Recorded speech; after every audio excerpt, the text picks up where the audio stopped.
Messieurs les élus, monsieur le préfet, monsieur le directeur de la LDTM, le représentant de l'administration.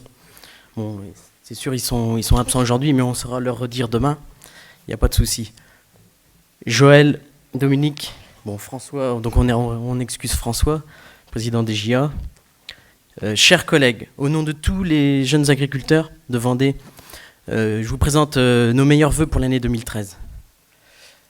2012 a été une année compliquée, tant sur le plan météorologique qu'au niveau des coûts de production pour l'élevage, donc je pense à la hausse des coûts de l'aliment, mais aussi et surtout sur du fait de l'acharnement inadmissible des contrôles en tout genre.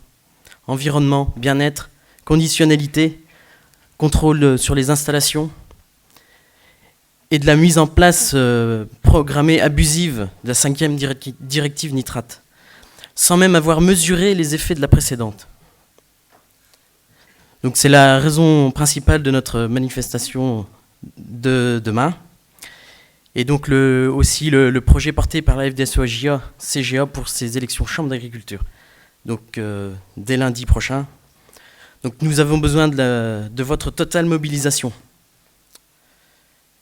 Donc, monsieur le préfet, messieurs les élus, représentants de l'État et de l'administration, soyez pragmatiques.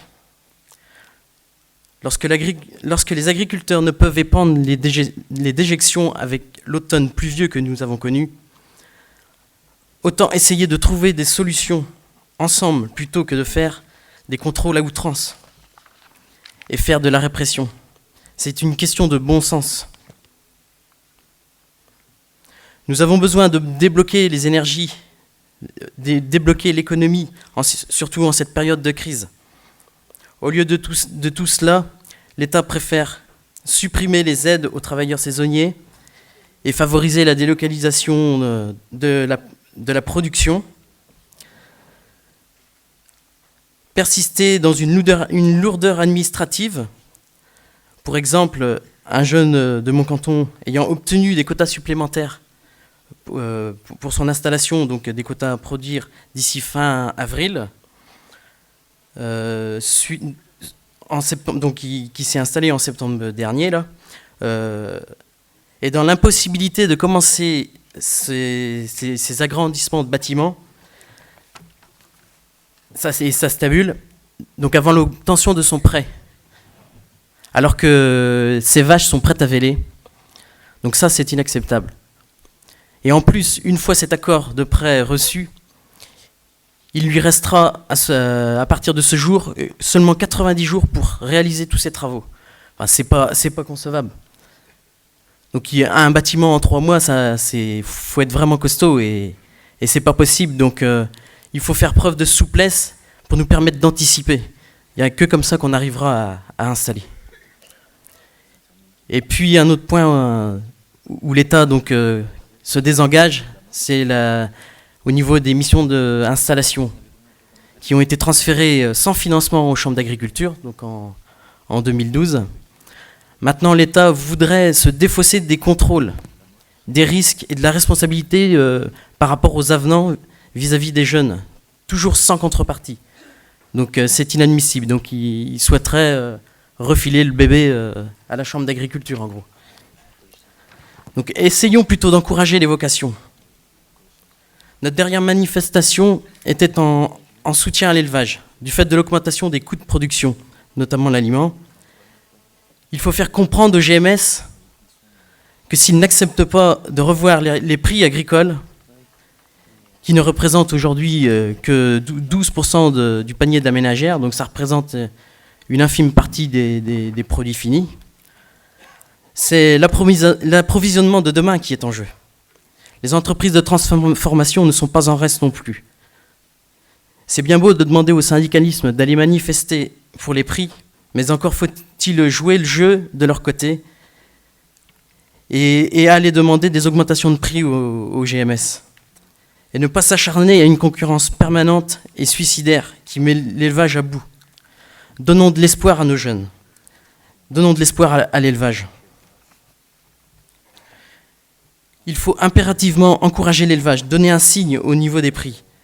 Pour preuve, bon nombre d'éleveurs arrêtent l'élevage suite à l'augmentation des charges, à l'acharnement des contrôles, aux contraintes environnement, à la directive nitrate, mise aux normes. Un exemple sur ma commune, un agriculteur d'une quarantaine d'années s'est vu accorder un délai de 6 mois pour mettre aux normes ses installations, donc suite au passage du contrôleur de la DDTPP. Après réalisation des devis et de l'étude de rentabilité, il décide de ne rien faire. C'est aussi rentable que de remettre aux normes. Et donc arrêter l'élevage. Et en plus de ça, donc l'administration derrière se rend compte que non, monsieur, il faut continuer l'élevage. Donc il y a 2 poids 2 mesures. Arrêtez donc de rajouter des contraintes à l'élevage, si vous souhaitez conserver votre travail et surtout le nôtre.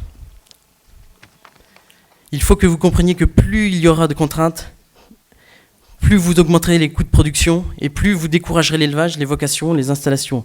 Et dans notre département de la Vendée, c'est bien l'élevage qui installe. Un autre fait marquant est que pour les 10 prochaines années, donc, nous voyons le nombre de départs en retraite passer à près de 400 par an, alors que nous étions entre 120 et 170 par an entre 2009 et 2012. Donc avec une centaine d'installations entre 2009 et 2012. Donc comprenez que si nous voulons conserver notre indépendance alimentaire,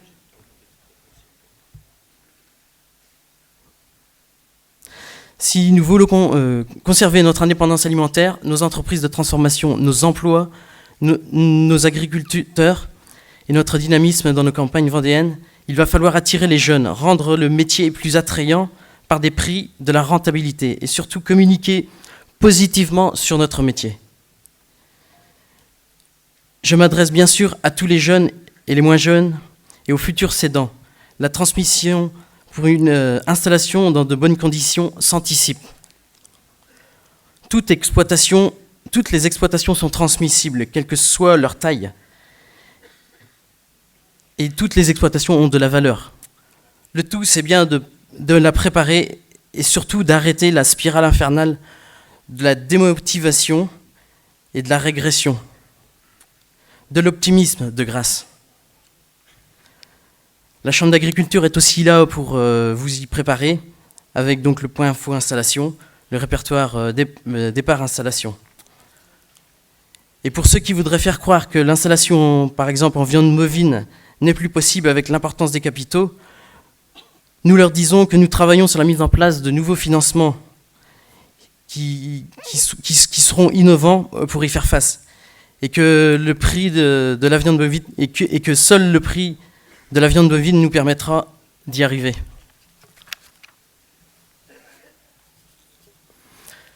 Jeunes agriculteurs portent le parcours à l'installation. Depuis bien des années, nous nous efforçons de moderniser, adapter le parcours à la formation et aux capacités de chaque jeune, ainsi qu'à la spécificité de son projet. Celui-ci porte ses fruits puisqu'il n'y a pas eu de remarques particulières des jeunes porteurs du projet suite donc justement au transfert de missions de service public qui était donc à la DASEA vers les chambres d'agriculture. Et que plus de 90% des porteurs de projets sont toujours agriculteurs au bout de 10 ans d'installation. Donc pour preuve, bon nombre de corps de métier nous envient, notamment le secteur des paysagistes, qui nous sollicitent même pour essayer d'entrer dans le dispositif. Alors je souhaite poser la question donc au conseil régional plus particulièrement. Pourquoi vouloir remettre en cause le financement d'un système qui fonctionne ? Vouloir encourager des demandeurs d'emploi ou des chômeurs à s'installer, ça reste une bonne initiative.